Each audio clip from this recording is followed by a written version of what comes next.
Are we seeing yet another big crypto crash? Everyone was getting hyped about this pump. The stock market, Bitcoin, Ethereum were going up again and investors were betting on higher prices, especially on Ethereum. But now the US dollar is pumping again, making investors run away from stocks, and Bitcoin and crypto are taking even a bigger hit. What is going on, and will we see new lows for Bitcoin again?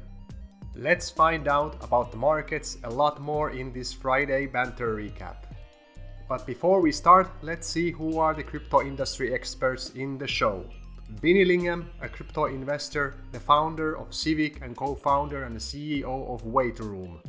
Co-founder of Solana Labs, Anatoly Yakovenko. Jose Maria Macedo from crypto research, consulting and investment firm Delphi Digital. The show starts by Ran and Vinny talking about macroeconomic reasons behind this crypto crash. Vinny states that he is very surprised by this Bitcoin dip. He thinks that the main reason behind the dip is Fed's comments. He continues that there isn't any negative happening in the crypto space. Next, Ran points out that the Nasdaq pulling back 3 to 4% after about the 20% rally should not be a surprise to anyone. Vinny replied noting that crypto is a leveraged play on the tech stocks. If the Nasdaq's up 5%, crypto's up 20%. If the Nasdaq crashes 5%, crypto's down 20%. This is the world we're in because the capital flows and. Rand is worried about the 10-year treasury yield and the dollar index DXY charts. The interest rates are going up and dollar strength is bad for risk-on assets like Bitcoin and crypto. Vinny lectures on dollar strength effects on the global inflation and world economy. Rand says oil is going down because the US is replenishing its strategic reserves, lowering the price of oil artificially, which can't continue forever. Then Vinny points out that the US is built on immigrants and no new labor is coming in, and this might keep the Fed hawkish, and he thinks something has to break in the US or global economy for the Fed to change its stance. But Vinny still doesn't think Bitcoin will see new lows, for one, because of the Ethereum merge coming and helping the crypto markets. He thinks the markets will go more sideways until the Fed pivots. Next, the conversation goes to Ethereum merge and what the guests think about it. Anatoly starts by saying there is always a risk, but he is confident about the merge being a success. All the dApps should be working, but he doesn't think that's the case with the potential Ethereum fork. Jose agrees with Anatoly on the merge succeeding, and Jose doesn't think anything comes out of the potential ETH proof of work chain, even if the fork happens. Next, on to one of the hottest topics in crypto, Tornado Cash and OFEC enforcement. First, Rand brings up his concerns about the decentralization of proof of stake and the amount of Ethereum being in control of Coinbase, Kraken and centralized entities in the US who are governed by OFEC. Then he brings out this poll that was addressed to Lido, Coinbase, Kraken and a few others, that if regulators ask you to censor at the Ethereum protocol level with your validators, will you A. comply and censor at protocol level, B. shut down the staking service and preserve network integrity? And then Rand shows continuation made to that poll by Eric Wall. Question for the Ethereum community. If a majority of stake chooses A in this poll, will you X. consider the censorship and attack on Ethereum and burn their stake via social consensus? Y. tolerate the censorship? And Rand mentions that, for example, Vitalik, the founder of Ethereum, answered X. Anatoly points out that the same thing can happen in Bitcoin too if too much hash power gets concentrated in the US. Jose thinks that regulation always pushes developers to build more robust, more decentralized systems with threshold encryption, decentralized front ends, etc. Vinny brings up the importance of decentralized identity and the challenges for making it, for example with different degrees of privacy. Vinny thinks that crypto space could have more self-regulation as an industry. Rand points out the sanctions are unfair as about 80% of Tornado Cash transactions are normal privacy action. Then Rand asked who would challenge the US government on these topics, who would have the funding. Anatoly says you don't need that much funding and there is enough money in crypto community, but it takes a long time go through courts.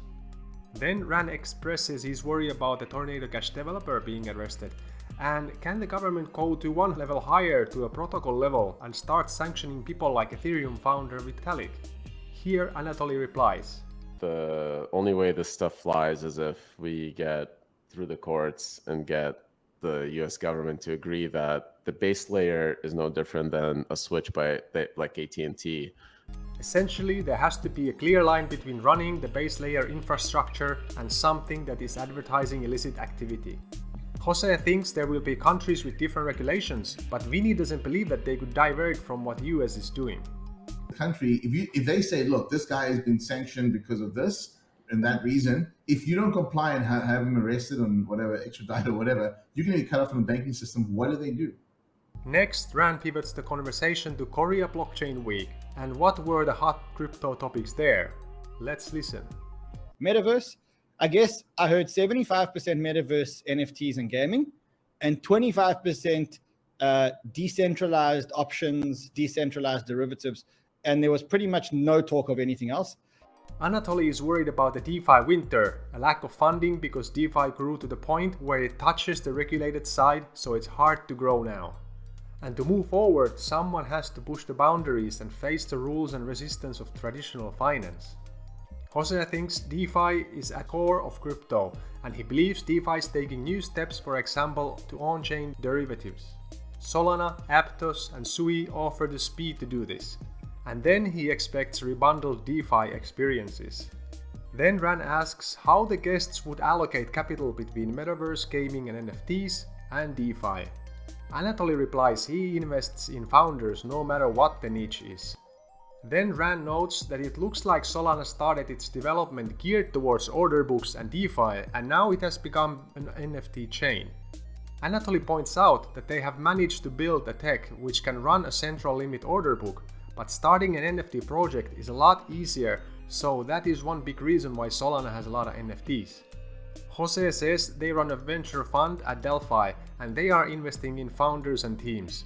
He continues on saying that there are interesting projects on DeFi and also in gaming, but those take 1 to 3 years to get ready. Vinny thinks the metaverse narrative has died a bit and considers it very risky, so some small bets could be made. But most of his money is in blue chip cryptos like Bitcoin, Ethereum, Solana, and then smaller positions in lower cap projects. Next, Ran wants to know thoughts on the new layer 1 blockchain Aptos.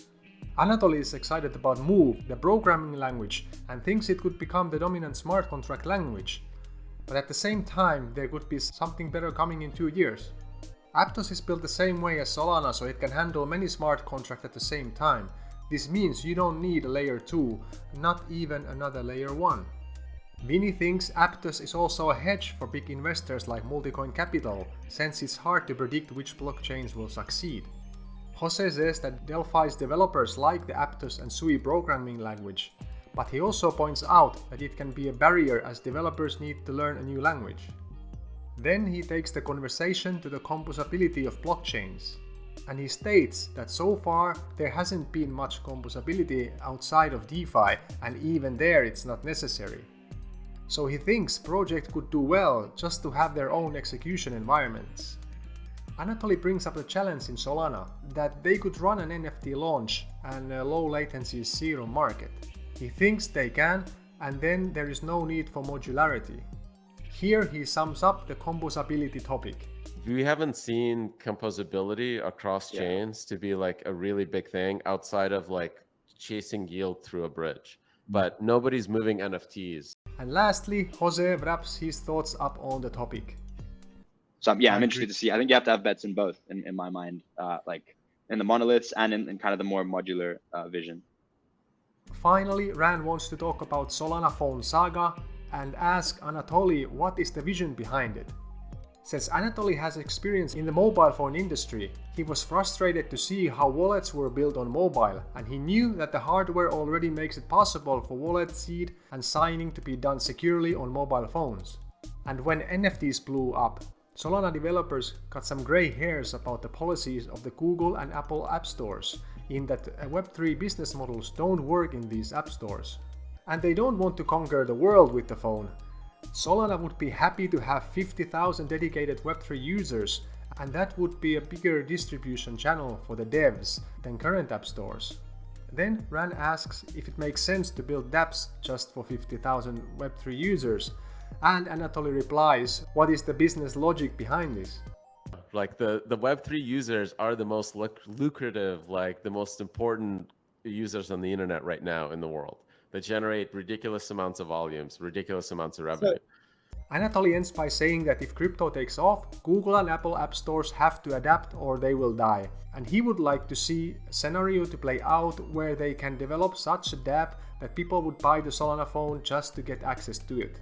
Then Vinny chimes in saying that he is sure the Saga phone is more secure than other Android phones, and he wants to get one as a second phone for now. At the end of the conversation, Ran announces that he has already ordered the phone.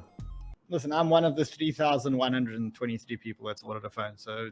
Main takeaways are that we need to pay attention to the macroeconomic view to know what happens in the crypto market. Everyone is bullish on Ethereum merge, and that can help other cryptos too, even though there is still FUD around government sanctions on the protocol level. Metaverse, gaming, and NFTs are still hot topics, and East Asia is driving the adoption. And remember to keep an eye on the newcomers Aptos and Sui in the blockchain race.